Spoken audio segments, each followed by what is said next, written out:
آپ سے پوچھا کہ اجتہاد کیا ہوتا ہے؟ آج کل ہم دیکھتے ہیں کہ بعض علماء کہتے ہیں اجتہاد ہونا چاہیے، موجودہ دور میں اس کی کوئی ایک آدھ مثال اگر آپ دے سکیں، اجتہاد کسے کہتے ہیں؟ میرے بھائی، زندگی ایک رواں دواں عمل ہے، اس میں بہت سے نئے مسائل پیش آتے رہتے ہیں۔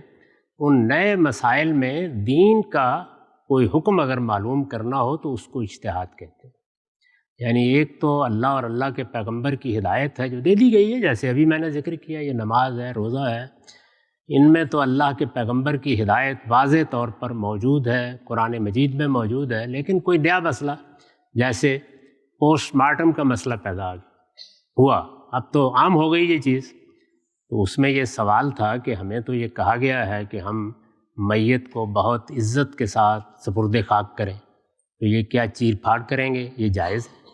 اچھا، اسی طرح خون کی منتقلی پہلے تو نہیں ہوتی، کرنا ہی ممکن نہیں تھا، ممکن ہو گئی۔ اعضاء کی منتقلی، یعنی آپ کسی آدمی کو اپنا گردہ دے کر، آنکھ دے کر اس کو روشنی دے سکتے ہیں، زندگی دے سکتے ہیں، تو سوال پیدا ہوا کہ کیا ہم یہ کر سکتے ہیں؟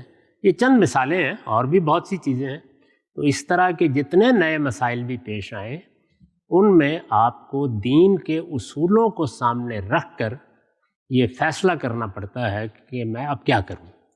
اس کیا کروں کا جواب ہے اجتہاد، اور یہ ہمارے پیغمبر نے نہ صرف یہ کہ ہمیں حکم دیا ہے کہ ہم کریں، بلکہ اس کا طریقہ سکھایا ہے، پھر کر کے دکھایا ہے، اور اس کی مثالیں خود قرآن میں موجود ہیں کہ کیسے کرنا ہے، اور اللہ کے پیغمبر کے ہاں بھی موجود ہے۔ تو نیا مسئلہ پیش آ جائے گا، اور نئے مسئلے پیش آنے سے رک نہیں سکتے۔